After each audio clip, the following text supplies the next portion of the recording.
बंदर बादशाह और भूत की कहानी।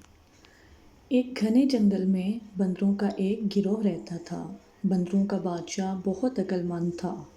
एक दिन उसने अपने गिरोह को इकट्ठे बुलाया।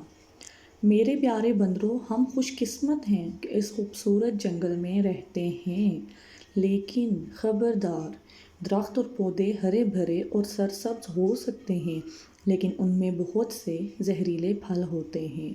तालाब साफ चमकता हुआ पानी हो सकते हैं, लेकिन उनमें से एक में भूत रहता है। इसलिए पहले मुझसे पूछे बगैर कुछ ना खाओ और ना पियो। अगले दिन एक बंदर को प्यास लगी। उससे बादशाह की बात याद आई और वो उससे बात करने चला गया। बच्चे, फिक्र ना करो, बादशाह ने कहा, मैं तालाब की छानबीन करूँगा, ये महफूज है। जब वो तालाब के करीब पहुंचा तो उसने देखा कि बड़े बड़े कदम अंदर जा रहे हैं, लेकिन बाहर नहीं आ रहे हैं। बादशाह ने नतीजा अखज़ किया कि ये वो जगह है जहाँ भूत छुपा हुआ था।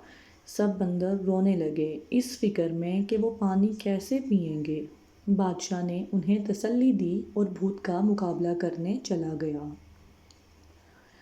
भूत ने कहका लगाया, तुम बड़े मुहम्मसे में हो बंदर बादशाह। अगर तुम्हारे बंदर तालाब में आए तो मैं उन्हें खा लूँगा। अगर वो ऐसा ना करें तो वो प्यास से मर जाएंगे। बादशाह ने सोचा, मुझे कोई हल तलाश करना चाहिए। इसने अपने बंदरों से बांस के टुकड़े जमा करने को कहा।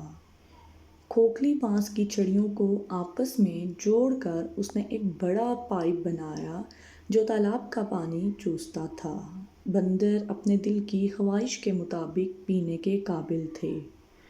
सब की तरफ से बंदर बादशाह को सलाम, बंदरों ने नारे लगाए।